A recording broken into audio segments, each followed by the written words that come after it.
We're now on the top of Kuf Tes Vavam and Beis, and we are studying the analysis of Rav Papa. Rav Papa has an analysis based on Rav Oshia, who said that when we take the moror and we dip it into charoses, which is a requirement of tibul b'charoses with regard to a yerek, then we must have an atilas yadayim.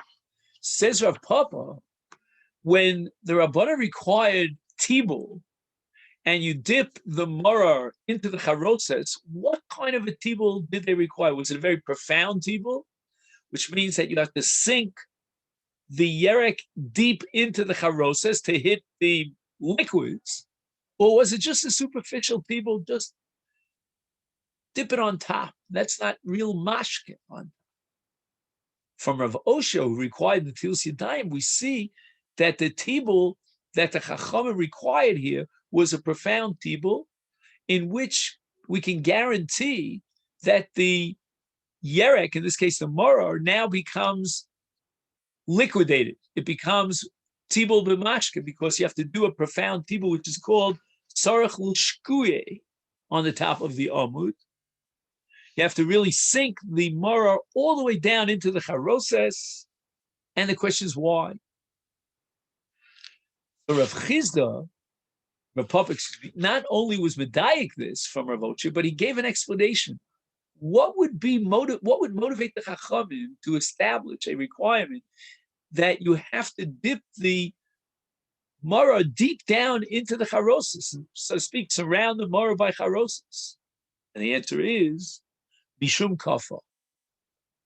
Kafa means eres. In other words, the moror has a certain danger to it. Maybe there's some sort of a let's call it a bug, whatever it is, and that has to be killed off. And how do you kill it off? Because of the charoses, which is some sort of charif. It has a certain charifus to it, a certain sharpness. It's like chometz, like vinegar, and that's going to kill off this eres. And in the footnote here, he quotes the Rashbam and Rabbeinu Chananel, Hasraf shebechazeres yesh bo eres. And it's called kafa. It may be a tolas. The Rabbeinu Chananel suggests that attacks Yerokos, and if you eat it, you could die from it. I don't know, die from it anyway, it'd be dangerous. And therefore, from the chamitzus of the charoses, we're going to kill off this this tolas, and we'll be able to neutralize the force of the eres.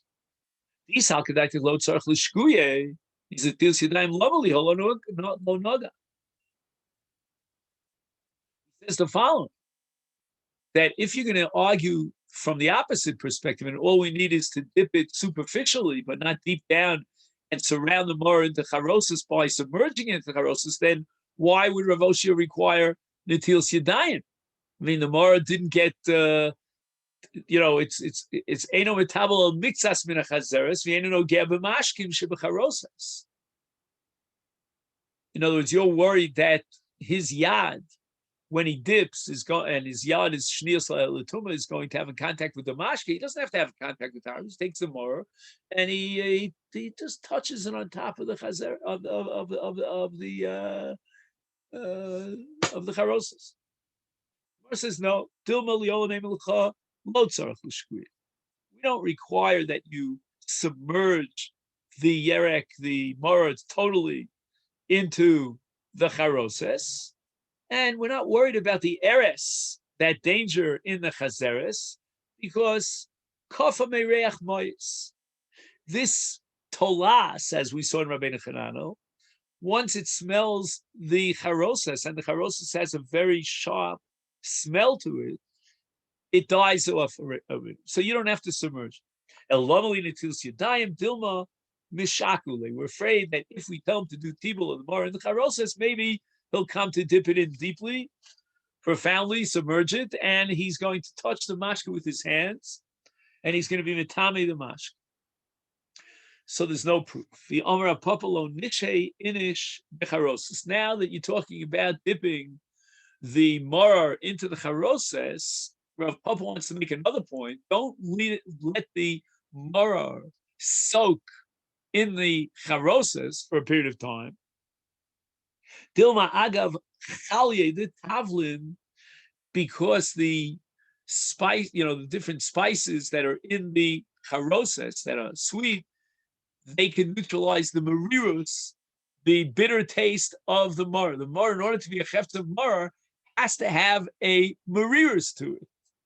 Mevatalei marire is therefore, since be'inan tamar v'leka, he would not be yotze the mitzvah mar. So it's interesting. There's a kind of a dangerous paradox over here. On the one hand, we're going to require tibul in the charoses, but on the other hand, don't get carried away, because if you extend that tibul too far, then you're going to be mafkia, you're going to undermine the status of the mor.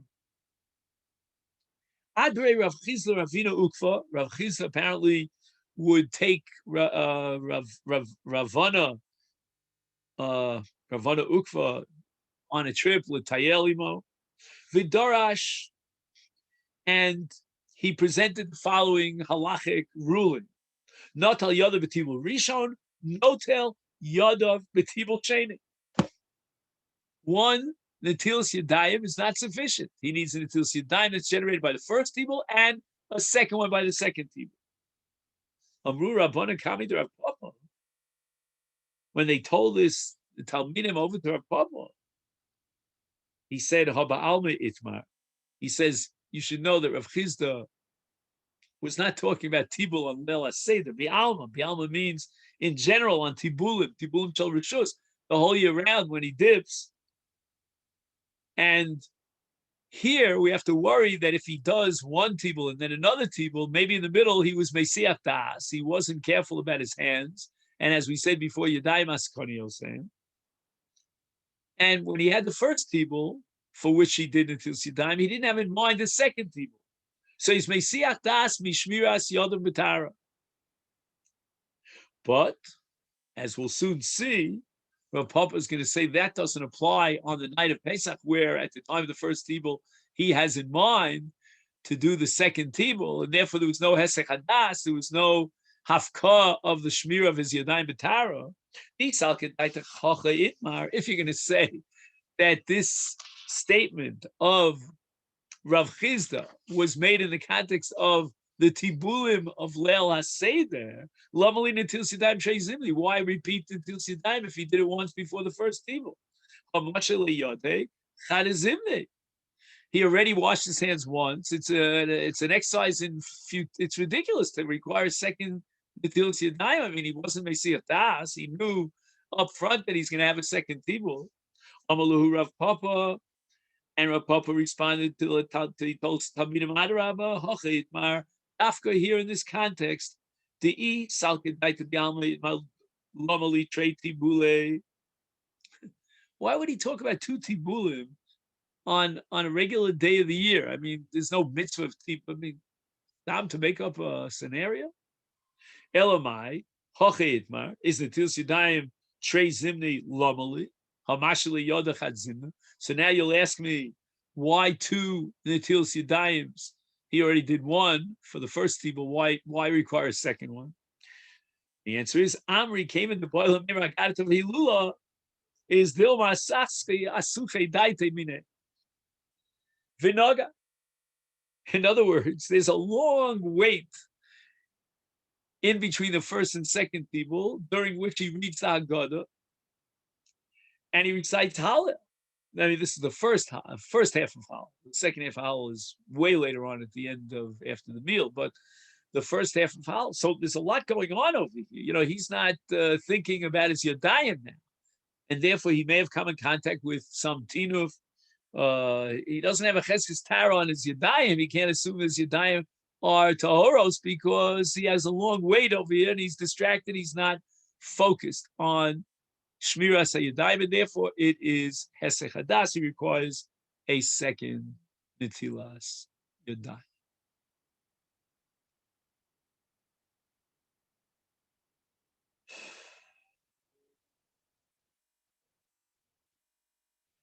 So it seems that hesech hadas from shmiras yadayim passes the yadayim, and he needs another netilas yadayim.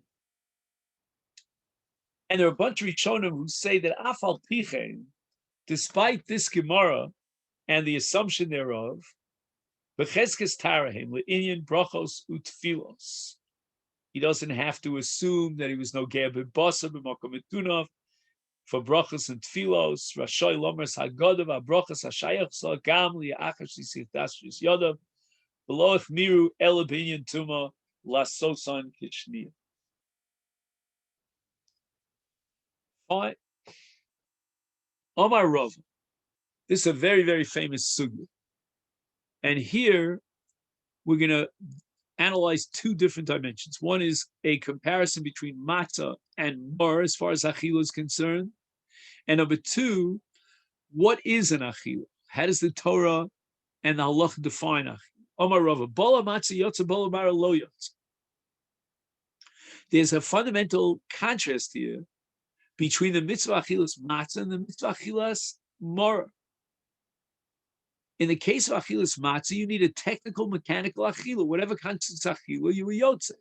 So if you swallowed it without tasting it, you place the matzah into your beis habliya, that's fine. But in the case of maror, the mitzvah is not just a technical, mechanical ma'isa achila, but tasting the maror. And if you were bolea the maror, you shove it down your throat, then without chewing it, without tasting it, you're not yotze the mitzvah of maror. Rava goes on with another halacha, but here he's going to compare matzah and mar. And he's going to say the following. Bala matzah umara. What happens in a case where he swallows both the matzah and the mar together without chewing them? So you're going to tell me day matzah yotzi, day mar lo yotzi. Okay, that's logical because mar requires le'isa.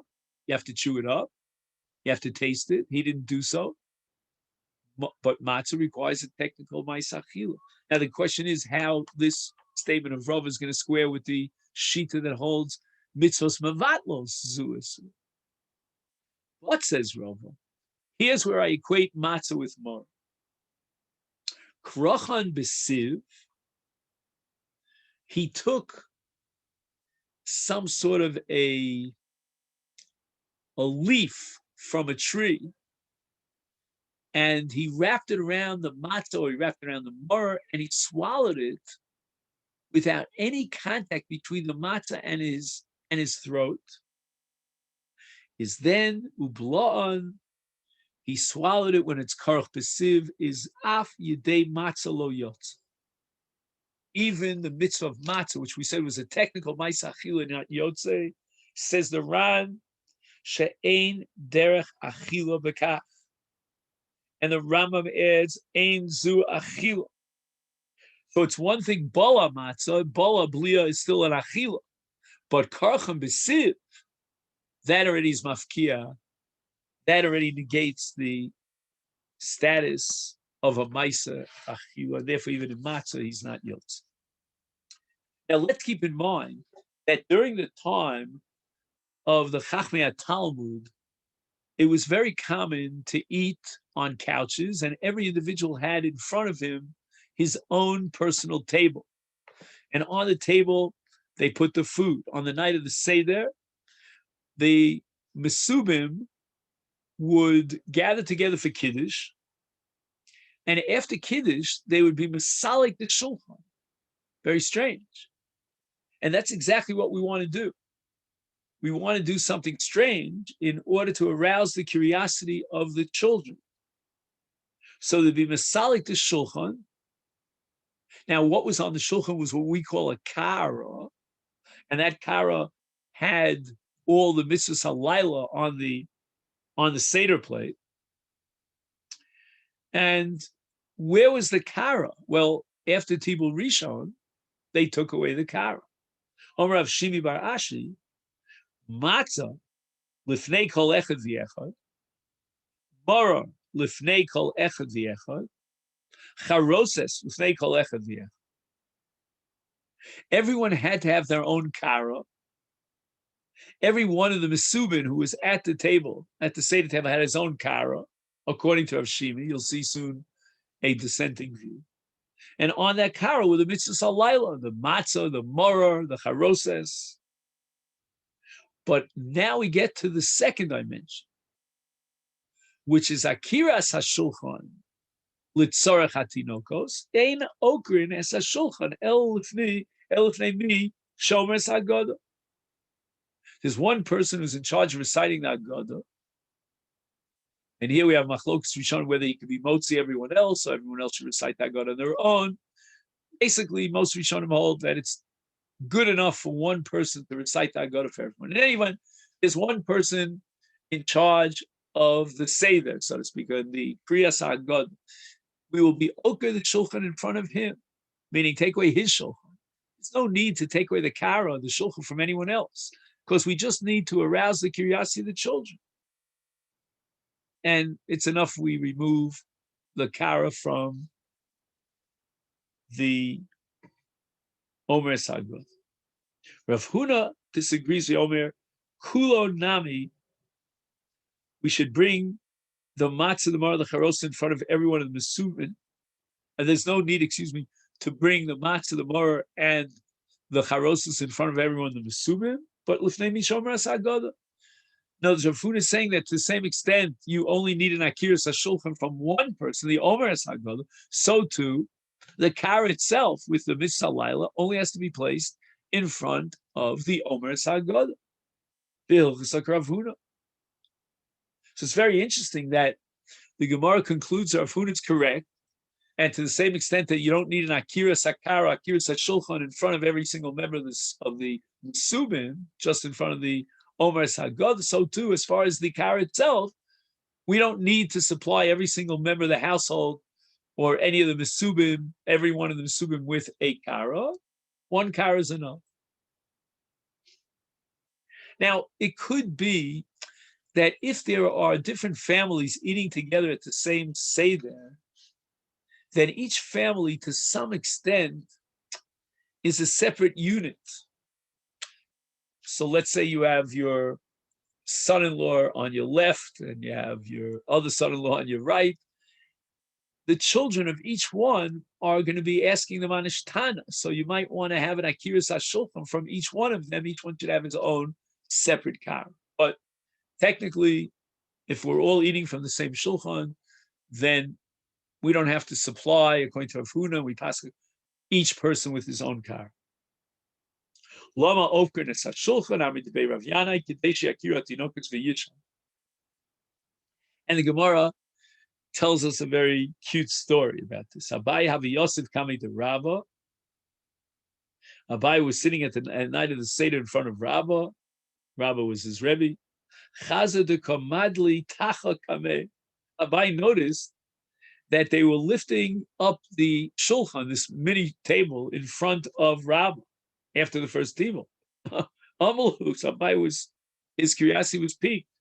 He says to those who were picking up the shulchan, we didn't eat the meal yet.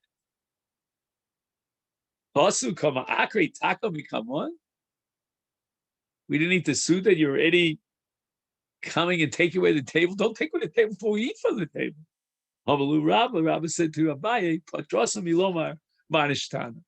there's no need to ask the manishtana, because the whole purpose of the manishtana is to get those around the table to notice that something very odd and strange is going on. You've already noticed that. You've already asked the question, and we don't need the formal recitation of manishtana.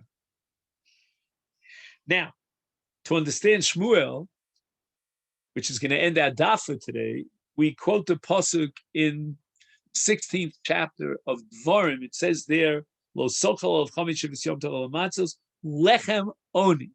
Matzos are called lechem oni. So we'll have two interpretations, two derivations from lechem oni, a poor man's bread.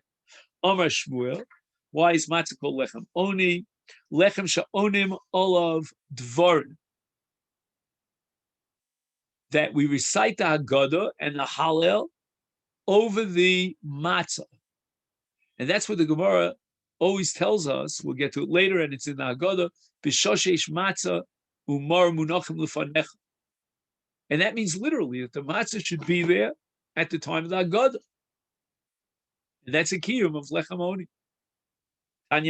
We have Shmuel's statement reflected in a brisa, lechem oni, lechem shonim olav dvarim har. However, the brisa now offers a second interpretation of lechem oni, davar acher lechem oni, oni ksiv.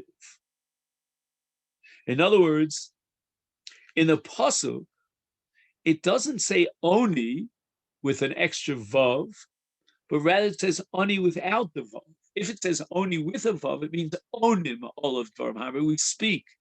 But if it says oni, then it's the man, a poor man's bread.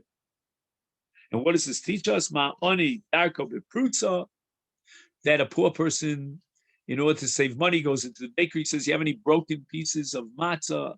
Sell them to me at slashed price. And now we turn to Daf Kuf Tes Zayin. Afkan, here too, biprusa. So too, the matzah that we eat on the night of the Seder should be a prusa. Now we take a shlema as well, but that's because of the mitzvah of making a bracha on a shlema. Also, perhaps with the many Rishonim, there is a chiyuv on Yontif, Pesach, like any other Yontif of Lecha Mishnah, and that has to be shlemos. We'll take shlemos and the prusa. Davar acher. Now the Gemara quotes a brisa with a third interpretation of lechem oni. Ma darko shel oni hu masik v'ishto ofa, afkan nami hu masik v'ishto ofa.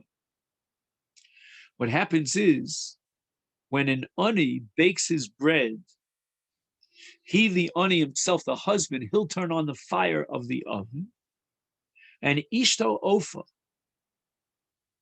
And while the hesek is going on, and the fire is getting hotter and hotter in the oven, she's busy preparing the dough so that she can put the dough into the oven. And she'll do so as soon as the oven is hot. Gemara hehesek. Then no senes hapas l'toch hatanur, because she has to be afraid that maybe the tanur will cool off in between, and a poor person doesn't have an ample supply of fuel to reheat the oven. So it's very critical that as soon as the oven reaches that level of heat, that it can now bake the dough. Put the dough in the oven. Don't delay. Afkan nami for matzah, which would be noegach hu masik satanur ishto ofa. And she, in the meantime, is preparing the isa. She has to work and knead the dough so it doesn't become chametz. And then she'll put the dough into the oven immediately. As soon as the hesek, as soon as the heat in the oven has reached that temperature that now it could bake the matzah, she should not delay, and she cannot delay. That would be too expensive. And she bakes the matzah. Okay, so this is where we're going to stop here on the top of Kuf Tes Zayin Amud Aleph. And in Mitzvah Hashem, we'll pick it up tomorrow. Wish you a great day. Thank you so much.